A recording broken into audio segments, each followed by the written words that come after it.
ఓం శ్రీ స్వామి శనవేప్ప. ఇప్పుడు మీరు చూస్తున్న టెంపుల్ వచ్చేసి మనకి ఎస్బీహెచ్ కాలనీలో మలక్పేట్లో ఆస్మాన్గఢ్లో ఉంటుంది.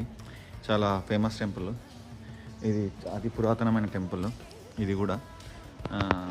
చాలా బాగుంటుంది. అమ్మవారు చాలా మహిమగల అమ్మవారు. ఎందుకంటే మా అన్న సీనన్న కర్ణాటక సీనన్న ఉంటారు. అన్న చాలాసార్లు చెప్పారు, నాకు ఇప్పుడు కుదిరింది. అన్న స్వామి సారీ, నాకు చెప్పినందుకు సారీ, రాలేకపోయినందుకు చెప్పినందుకు థ్యాంక్ యూ, రాలేకపోయినందుకు సారీ. నేను ఇప్పుడు వచ్చాను. చాలా బాగుంది టెంపుల్.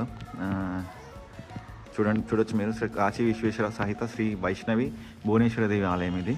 చాలా పురాతన టెంపుల్, చాలా ఫేమస్. ఇక్కడ కమ్యూనిటీ హాల్ ఉంది, రావి చెట్టు ఉంది.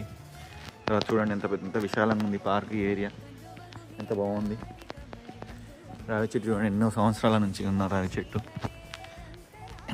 కాలనీ వచ్చేసి వాకింగ్ చేస్తారు చాలామంది. పార్క్ కూడా అటాచ్ అయింది. శ్రీ పద్మావతి కమ్యూనిటీ హాల్ ఇది. తర్వాత ఇంకొక హాల్ ఉంది అక్కడ, చాలా యోగా చేసుకుంటారు చాలామంది. ఇంకొక హాల్ ఉంది చూడండి, అక్కడ సింగిరెడ్డి శ్రీనివాస్ వాళ్ళు చేసినారు.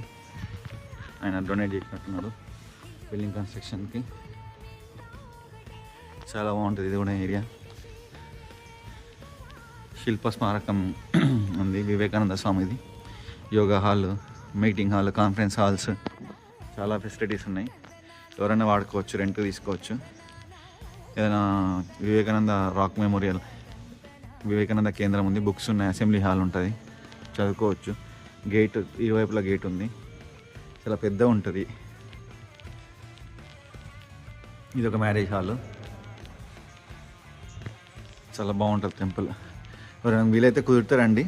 నేను మీకు అడ్రస్ తెలిసే ఎస్బీహెచ్ కాలనీ ఆస్మాన్గఢ్ అంటే మీకు డైరెక్ట్ వచ్చేస్తుంది. ఇది టెంపుల్ ముఖ చిత్రము, రావి చెట్టు. ఓం శ్రీ స్వామి. Thank you very much. Have a great day.